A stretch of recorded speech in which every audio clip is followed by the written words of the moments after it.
च धर्मस्य सर्वधर्मस्वरूपिणे अवतार वरिष्ठाय रामकृष्णाय ते नमः। শ্রী শ্রী রামকৃষ্ণ কথামৃত শ্রীমকথিত দ্বিতীয় খণ্ড। তব কথামৃতং তপ্ত জীবনং কবিভিড়িরিতং কলমশাপহম শ্রবণমঙ্গলং শ্রীমদাততং ভুবি গৃণন্তি ये ভুরিদা জনা। শ্রীমদ্ ভাগবত গোপী গীতা, পৃষ্ঠা সংখ্যা 875। ঠাকুর শ্রী রামকৃষ্ণ কলিকাতা নগরে ভক্ত মন্দিরে, প্রথম পরিচ্ছেদ। শ্রী রামকৃষ্ণ ভক্ত সঙ্গে বলরামের বৈঠকখানায় বসিয়া আছেন। সহাস্য বদন। এখন বেলা প্রায় 3টা। বিনোদ, রাখাল, মাস্টার ইত্যাদি কাছে বসিয়া ছোট নরেনও আসিয়া উপস্থিত হইলেন। আজ মঙ্গলবার 28 জুলাই 1885 খ্রিস্টাব্দ, 13 শ্রাবণ 1292, আষাঢ় কৃষ্ণা প্রতিপদ। ঠাকুর বলরামের বাড়িতে সকালে আসিয়াছেন ও ভক্ত সঙ্গে আহার আদি করিয়াছেন। বলরামের বাড়িতে শ্রী শ্রী জগন্নাথ দেবের সেবা আছে, তাই ঠাকুর বলেন বড় শুদ্ধ অন্ন। নারায়ণ প্রভৃতি ভক্তেরা বলিয়াছিলেন নন্দ বসুর বাড়িতে অনেক ঈশ্বরীয় ছবি আছে। আজ তাই ঠাকুর তাদের বাড়ি গিয়া অপরাহ্নে ছবি দেখিবেন। একটি ভক্ত ব্রাহ্মণীর বাড়ি নন্দ বসুর বাটির নিকটে, সেখানেও যাইবেন। ব্রাহ্মণী কন্যাশোকে সন্তপ্তা, প্রায় দক্ষিণেশ্বরে শ্রী রামকৃষ্ণকে দর্শন করিতে যান। তিনি অতিশয় ব্যাকুলা হইয়া ঠাকুরকে আমন্ত্রণ করিয়াছেন, তাহার বাটিতে যাইতে হইবে ও আর একটি স্ত্রী ভক্ত গনুর মার বাটিতেও যাইতে হইবে। ঠাকুর বলরামের বাটিতে আসিয়াই ছোকরা ভক্তদের ডাকিয়া পাঠান। ছোট নরেন মাঝে বলিয়াছিলেন, আমার কাজ আছে বলিয়া সর্বদা আসিতে পারি না, পরীক্ষার জন্য পড়া ইত্যাদি। ছোট নরেন আসিলে ঠাকুর তাহার সহিত কথা কহিতেছেন। শ্রী রামকৃষ্ণ ছোট নরেনকে, তোকে ডাকতে পাঠাই নাই। ছোট নরেন হাসিতে হাসিতে, তার কি হবে? শ্রী রামকৃষ্ণ, তা বাপু, তোমার অনিষ্ট হবে, অবসর হলে আসবে। ঠাকুর যেন অভিমান করিয়া এই কথাগুলি বলিলেন। পালকি আসিয়াছে, ঠাকুর শ্রীযুক্ত নন্দ বসুর পাটিতে যাইবেন। ঈশ্বরের নাম করিতে করিতে ঠাকুর পালকিতে উঠিতেছেন। পায়ে কালো বার্নিশ করা চটি জুতা, পরনে লাল ফিতাপাড় ধুতি, উত্তরীয় নাই। জুতা জোড়াটি পালকির একপাশে মণি রাখলেন। পালকির সঙ্গে সঙ্গে মাস্টার যাইতেছেন। ক্রমে পরেশ আসিয়া জুটিলেন। নন্দ বসুর গেটের ভিতর পালকি প্রবেশ করিল। ক্রমে বাটির সম্মুখে প্রশস্ত ভূমি পার হইয়া পালকি বাটিতে আসিয়া উপস্থিত হইল। গৃহস্বামীর আত্মীয়গণ আসিয়া ঠাকুরকে প্রণাম করিলেন। ঠাকুর মাস্টারকে চটি জুতা জোড়াটি দিতে বলিলেন। পালকি হইতে অবতরণ করিয়া উপরের হলঘরে উপস্থিত হইলেন। অতি দীর্ঘ ও প্রশস্ত হলঘর। দেবদেবীর ছবি ঘরের চতুর্দিকে। গৃহস্বামী ও তাহার ভ্রাতা পশুপতি ঠাকুরকে সম্ভাষণ করিলেন। ক্রমে পালকির পশ্চাৎ পশ্চাৎ আসিয়া ভক্তেরা এই হল ঘরে জুটিলেন। গিরিশের ভাই অতুল আসিয়াছেন। প্রসন্নের পিতা শ্রীযুক্ত নন্দ বসুর বাটিতে সদা সর্বদা যাতায়াত করেন, তিনিও উপস্থিত আছেন। দ্বিতীয় পরিচ্ছেদ। শ্রীযুক্ত নন্দ বসুর বাটিতে শুভাগমন। ঠাকুর শ্রী রামকৃষ্ণ এইবার ছবি দেখিতে গাত্রোত্থান করিলেন, সঙ্গে মাস্টার ও আরও কয়েকজন ভক্ত। গৃহস্বামীর ভ্রাতা শ্রীযুক্ত পশুপতিও সঙ্গে সঙ্গে থাকিয়া ছবিগুলি দেখাইতেছেন। ঠাকুর প্রথমেই চতুর্ভুজ বিষ্ণুমূর্তি দর্শন করিতেছেন। দেখিয়াই ভাবে বিভোর হইলেন।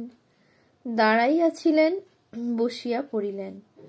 কিয়ৎকাল ভাবে আবিষ্ট হইয়া রহিলেন। হনুমানের মাথায় হাত দিয়া শ্রীরাম আশীর্বাদ করিতেছেন। হনুমানের দৃষ্টি শ্রীরামের পাদপদ্মে। ঠাকুর শ্রী রামকৃষ্ণ অনেকক্ষণ ধরিয়া এই ছবি দেখিতেছেন। ভাবে বলিতেছেন, আহা আহা। তৃতীয় ছবি।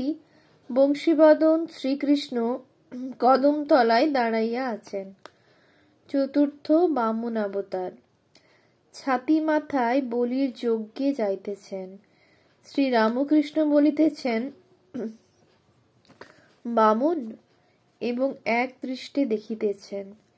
এইবার নৃসিংহমূর্তি দর্শন করিয়া ঠাকুর গোষ্ঠের ছবি দর্শন করিতেছেন। শ্রীযুক্ত রাখালদের সহিত বৎসগণ চড়াইতেছেন। শ্রী বৃন্দাবন ও যমুনা পুলিন। মণি বলিয়া উঠিলেন, চমৎকার ছবি। সপ্তম ছবি দেখিয়া ঠাকুর বলিতেছেন, ধূমাবতী। অষ্টম ষোড়শী, নবম ভুবনেশ্বরী, দশম তারা, একাদশ কালী। এই সকল মূর্তি দেখিয়া ঠাকুর বলিতেছেন, এসব উগ্র মূর্তি, এসব মূর্তি বাড়িতে রাখিতে নাই। এই মূর্তি বাড়িতে রাখলে পূজা দিতে হয়। তবে আপনাদের অদৃষ্টে জোর আছে, আপনারা রেখেছেন। শ্রী শ্রী অন্নপূর্ণা দর্শন করিয়া ঠাকুর ভাবে বলিতেছেন, বাহ বাহ। তারপর রায় রাজা নিকুঞ্জবনে সখী পরিবৃতা সিংহাসনে বসিয়া আছেন। শ্রীকৃষ্ণ কুঞ্জের দ্বারে কোটাল সাজিয়া বসিয়া আছেন। তারপর দোলের ছবি। ঠাকুর অনেকক্ষণ ধরিয়া এর পরের মূর্তি দেখিতেছেন। গ্লাস কেসের ভিতর বীণাপাণির মূর্তি। দেবী বীণা হস্তে মাতোয়ারা হইয়া রাগ রাগিনী আলাপ করিতেছেন। ছবি দেখা সমাপ্ত হইল। ঠাকুর আবার গৃহস্বামীর কাছে আসিয়া উপস্থিত হইলেন। দাঁড়াইয়া দাঁড়াইয়া গৃহস্বামীকে বলিতেছেন, আজ খুব আনন্দ হল। বাহ, আপনি তো খুব হিন্দু। ইংরাজি ছবি না রেখে যে এই ছবি রেখেছেন, খুব আশ্চর্য। শ্রীযুক্ত নন্দ বসু বসিয়া আছেন। তিনি ঠাকুরকে আহ্বান করিয়া বলিতেছেন, বসুন, দাঁড়িয়ে রইলেন কেন? শ্রী রামকৃষ্ণ বসিয়া, এ পটগুলো খুব বড় বড়, তুমি বেশ হিন্দু। নন্দ বসু, ইংরাজি ছবিও আছে। শ্রী রামকৃষ্ণ সহাস্যে, সেসব অমন নয়। ইংরাজির দিকে তোমার তেমন নজর নাই। ঘরের দেওয়ালের উপর শ্রীযুক্ত কেশব সেনের নববিধানের ছবি টাঙানো ছিল। শ্রীযুক্ত সুরেশ মিত্র ওই ছবি করাইয়াছিলেন। তিনি ঠাকুরের একজন প্রিয় ভক্ত। ওই ছবিতে পরমহংসদেব কেশবকে দেখাইয়া দিতেছেন, ভিন্ন পথ দিয়া সব ধর্মাবলম্বীরা ঈশ্বরের দিকে যাইতেছেন। গন্তব্য স্থান এক, শুধু পথ আলাদা। শ্রী রামকৃষ্ণ, ও যে সুরেন্দ্রের পট। প্রসন্নের পিতা সহাস্যে, আপনিও ওর ভিতর আছেন। শ্রী রামকৃষ্ণ সহাস্যে, ওই একরকম, ওর ভিতরে সবই আছে, ইদানিং ভাব। এই কথা বলিতে বলিতে হঠাৎ ঠাকুর ভাবে বিভোর হইতেছেন। ঠাকুর জগন্মাতার সঙ্গে কথা কহিতেছেন। কিয়ৎক্ষণ পরে মাতালের ন্যায় বলিতেছেন, আমি বেহুশ হই নাই। বাড়ির দিকে দৃষ্টি করিয়া বলিতেছেন, বড় বাড়ি, এতে কি আছে? ইট, কাঠ, মাটি। কিয়ৎক্ষণ পরে বলিতেছেন, ঈশ্বরীয় মূর্তি সকল দেখে বড় আনন্দ হলো। আবার বলিতেছেন, উগ্রমূর্তি কালী তারা, শবশিবা মধ্যে শ্মশানবাসিনী রাখা ভালো নয়, রাখলে পূজা দিতে হয়। পশুপতি সহাস্যে, তা তিনি যতদিন চালাবেন ততদিন চলবে। শ্রীরামকৃষ্ণ, তা বটে, কিন্তু ঈশ্বরেতে মন রাখা ভালো, তাকে ভুলে থাকা ভালো নয়। নন্দ বসু, তাতে মতি হয় কই? তাতে মতি কই হয়? শ্রীরামকৃষ্ণ, তাঁর কৃপা হলে হয়। নন্দ বসু, তার কৃপা কই হয়? তার কি কৃপা করবার শক্তি আছে? ঈশ্বর কর্তা, না কর্মই ঈশ্বর? শ্রীরামকৃষ্ণ সহাস্যে, বুঝেছি, তোমার পণ্ডিতদের মতো যে যেমন কর্ম করবে সেরূপ ফল পাবে। ওগুলো ছেড়ে দাও। ঈশ্বরের শরণাগত হলে কর্ম ক্ষয় হয়। আমি মার কাছে ফুল হাতে করে বলেছিলাম, মা, এই লও তোমার পাপ, এই লও তোমার পুণ্য। আমি কিছুই চাই না, তুমি আমায় শুদ্ধা ভক্তি দাও। এই লও তোমার ভালো, এই লও তোমার মন্দ। আমি ভালো মন্দ কিছুই চাই না, আমায় শুদ্ধা ভক্তি দাও। এই লও তোমার ধর্ম, এই লও তোমার অধর্ম। আমি ধর্মাধর্ম কিছুই চাই না, আমায় শুদ্ধা ভক্তি দাও। এই লও তোমার জ্ঞান, এই লও তোমার অজ্ঞান। আমি জ্ঞান অজ্ঞান কিছুই চাই না, আমায় শুদ্ধা ভক্তি দাও। এই লও তোমার সূচি, এই লও তোমার অসুচি। আমায় শুদ্ধা ভক্তি দাও। নন্দ বসু, আইন তিনি ছাড়াতে পারেন? শ্রীরামকৃষ্ণ, সে কি, তিনি ঈশ্বর, তিনি সব পারেন। যিনি আইন করেছেন তিনি আইন বদলাতে পারেন। চৈতন্যলাভ ভোগান্তে, না তাঁর কৃপায়। তবে ও কথা বলতে পারো তুমি। তোমার নাকি ভোগ করবার ইচ্ছা আছে, তাই তুমি অমন কথা বলছো। ও এক মত আছে বটে, ভোগ শান্তি না হলে চৈতন্য হয় না। তবে ভোগই বা কি করবে? কামিনী কাঞ্চনের সুখ, এই আছে এই নাই ক্ষণিক। কামিনী কাঞ্চনের ভিতর আছে কি? আমরা আটি আর চামড়া, খেলে অম্লশূল হয়। সন্দেশ, চাই গিলে ফেললে আর নাই। ঈশ্বর কি পক্ষপাতী? অবিদ্যা কেন? তাঁর খুশি।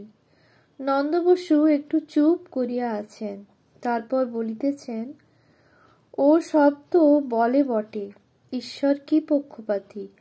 তার কৃপাতে যদি হয় তাহলে বলতে হবে ঈশ্বর পক্ষপাতী। শ্রীরামকৃষ্ণ, তিনি নিজেই সব, ঈশ্বর নিজেই জীব, জগৎ সব হয়েছেন। যখন পূর্ণ জ্ঞান হবে তখন ওই বোধ। তিনি মন, বুদ্ধি, দেহ, চতুর্বিংশতি তত্ত্ব সব হয়েছেন। তিনি আর পক্ষপাত কার উপর করবেন? নন্দ বসু, তিনি নানারূপ কেন হয়েছেন? কোনোখানে জ্ঞান, কোনোখানে অজ্ঞান। শ্রীরামকৃষ্ণ, তাঁর খুশি। অতুল, কেদারবাবু চাটুজ্জে বেশ বলেছেন। একজন জিজ্ঞাসা করেছিল ঈশ্বর সৃষ্টি কেন করলেন। তাতে বলেছিলেন যে মিটিংয়ের তিনি সৃষ্টির মতলব করেছিলেন, সে মিটিংয়ে আমি ছিলাম না। সকলের হাস্য। শ্রীরামকৃষ্ণ, তাঁর খুশি। এই বলিয়া ঠাকুর গান গাইতেছেন, সকলেই তোমার ইচ্ছা, ইচ্ছাময়ী তারা তুমি। তোমার কর্ম তুমি করো মা, লোকে বলে করি আমি। পঙ্কে বদ্ধ কর করি, পঙ্গুরে লঙ্ঘাও গিরি। কারে দাও মা ব্রহ্মপদ, কারে করো অধোগামী। আমি যন্ত্র তুমি যন্ত্রী, আমি ঘর তুমি ঘরণী, আমি রথ তুমি রথী, যেমন চালাও তেমনি চলি। তিনি আনন্দময়ী এই সৃষ্টি স্থিতি প্রলয়ের লীলা করছেন। অসংখ্য জীব, তার মধ্যে দু একটি মুক্ত হয়ে যাচ্ছে, তাতেও আনন্দ। ঘড়ির লক্ষ্যের দুটো একটা কাটে, হেসে দাও মা হাত চাপড়ি। কেউ সংসারে বদ্ধ হচ্ছে, কেউ মুক্ত হচ্ছে। ভবসিন্ধু মাঝে মন উঠছে ডুবছে, কত তরি। নন্দ বসু, তার খুশি, আমরা যে মরি। শ্রী রামকৃষ্ণ, তোমরা কোথায়? তিনিই সব হয়েছেন। যতক্ষণ না তাকে জানতে পারছ, ততক্ষণ আমি আমি করছো। সকলে তাকে জানতে পারবে, সকলেই উদ্ধার হবে। তবে কেহ সকাল সকাল খেতে পায়, কেহ দুপুরবেলা, কেউ বা সন্ধ্যার সময়, কিন্তু কেহ অভুক্ত থাকবে না। সকলেই আপনার স্বরূপকে জানতে পারবে। পশুপতি, আজ্ঞা হাঁ, তিনিই সব হয়েছেন বোধ হয়। শ্রী রামকৃষ্ণ, আমি কি, এটা খোঁজো দেখি। আমি কি হাড়, না মাংস, না রক্ত, না নাড়ি ভুড়ি? আমি খুঁজতে খুঁজতে তুমি এসে পড়ে, অর্থাৎ অন্তরে সেই ঈশ্বরের শক্তি বই আর কিছুই নাই। আমি নাই, তিনি। তোমার অভিমান নাই? এত ঐশ্বর্য, আমি একেবারে ত্যাগ হয় না। তাই যদি যাবে না, তবে থাক শালা ঈশ্বরের দাস হয়ে। সকলের হাস্য। ঈশ্বরের ভক্ত, ঈশ্বরের ছেলে, ঈশ্বরের দাস, এ অভিমান ভালো। যে আমি কামিনী কাঞ্চনে আসক্ত হয়, সেই আমি কাঁচা আমি, সে আমি ত্যাগ করতে হয়। অহংকারের এইরূপ ব্যাখ্যা শুনিয়া গৃহস্বামী ও অন্যান্য সকলে সাতিশয় প্রীতি লাভ করিলেন। ঐশ্বর্যের অহংকার ও মত্ততা। শ্রী রামকৃষ্ণ, জ্ঞানের দুটি লক্ষণ, প্রথম অভিমান থাকবে না, দ্বিতীয় শান্ত স্বভাব। তোমার দুই লক্ষণই আছে, অতএব তোমার উপর ঈশ্বরের অনুগ্রহ আছে। বেশি ঐশ্বর্য হলে ঈশ্বরকে ভুল হয়ে যায়। ঐশ্বর্যের স্বভাবই ওই। যদু মল্লিকের বেশি ঐশ্বর্য হয়েছে, সে আজকাল ঈশ্বরীয় কথা কয় না। আগে আগে বেশ ঈশ্বরের কথা কইত। কামিনী কাঞ্চন এক প্রকারের মদ। কামিনী কাঞ্চন এক প্রকার মদ। অনেক মদ খেলে খুঁড়া জ্যাঠা বোধ থাকে না। তাদেরই বলে ফেলে, তোর গোষ্ঠীর মাতালের গুরু লঘু বোধ থাকে না। নন্দ বসু, তা বটে। থিওসফি ক্ষণকাল যোগে মুক্তি, শুদ্ধা ভক্তি সাধন। পশুপতি, মহাশয়, এগুলো কি সত্য? স্পিরিচুয়ালিজম, থিওসফি, সূর্যালোক, চন্দ্রালোক, নক্ষত্রলোক? শ্রী রামকৃষ্ণ, জানি না বাপু, অত হিসাব কেন? আম খাও, কত আম গাছ, কত লক্ষ ডাল, কত কোটি পাতা, এই হিসাব করা আমার দরকার কি? আমি বাগানে আম খেতে এসেছি, খেয়ে যাই। চৈতন্য যদি একবার ঈশ্বরকে কেউ জানতে পারে, তাহলে ওসব হাবজা গোবজা বিষয় জানতে ইচ্ছাও হয় না। বিকার থাকলে কত কি বলে, আমি 5 সের চালের ভাত খাবো রে, আমি 1 জালা জল খাবো রে। বৈদ্য বলে, খাবি? আচ্ছা খাবি। এই বলে বৈদ্য তামাক খায়। বিকার সেরে যা বলবে তাই শুনতে হয়। পশুপতি, আমাদের বিকার চিরকাল বুঝি থাকবে? শ্রী রামকৃষ্ণ, কেন? ঈশ্বরেতে মন রাখো, চৈতন্য হবে। পশুপতি সহাস্যে, আমাদের ঈশ্বরের যোগ ক্ষণিক, তামাক খেতে যতক্ষণ লাগে। সকলের হাস্য। শ্রী রামকৃষ্ণ, তা হোক, ক্ষণকাল তার সঙ্গে যোগ হইলেই মুক্তি। অহল্যা বললে, রাম, শুকরজনিতেই জন্ম হোক আর যেখানেই হোক, যেন তোমার পাদপদ্মে মন থাকে, যেন শুদ্ধা ভক্তি হয়। নারদ বললে, রাম, তোমার কাছে আর কোনো বর চাই না, আমাকে শুদ্ধা ভক্তি দাও, আর যেন তোমার ভুবন মোহিনী মায়ায় মুগ্ধ না হই, এই আশীর্বাদ করো। আন্তরিক তাঁর কাছে প্রার্থনা করলে তাতে মন হয়, ঈশ্বরের পাদপদ্মে শুদ্ধা ভক্তি হয়। পাপ ও পরলোক, মৃত্যুকালে ঈশ্বর চিন্তা, ভরত রাজা। আমাদের কি বিকার যাবে? আমাদের আর কি হবে? আমরা পাপী, এসব বুদ্ধি ত্যাগ করো নন্দবসুর প্রতি। আর এই চাই, একবার রাম বলেছি, আমার আবার পাপ। নন্দবসু, পরলোক কি আছে পাপের শাস্তি? শ্রী রামকৃষ্ণ, তুমি আম খাও না, তোমার ওসব হিসাবে দরকার কি? পরলোক আছে কিনা তাতে কি হয় এসব খবর? আম খাও, আম প্রয়োজন, তাতে ভক্তি। নন্দবসু, আম গাছ কোথা? আম পাই কোথা? শ্রী রামকৃষ্ণ, গাছ? তিনি অনাদি অনন্ত ব্রহ্ম, তিনি আছেনই, তিনি নিত্য। তবে একটি কথা আছে, তিনি কল্পতরু। কালী কল্পতরু মূলের মন, চারি ফল কুড়ায়ে পাবি। কল্পতরুর কাছে গিয়ে প্রার্থনা করতে হয়, তবে ফল পাওয়া যায়। তবে ফল তরুর মূলে পড়ে,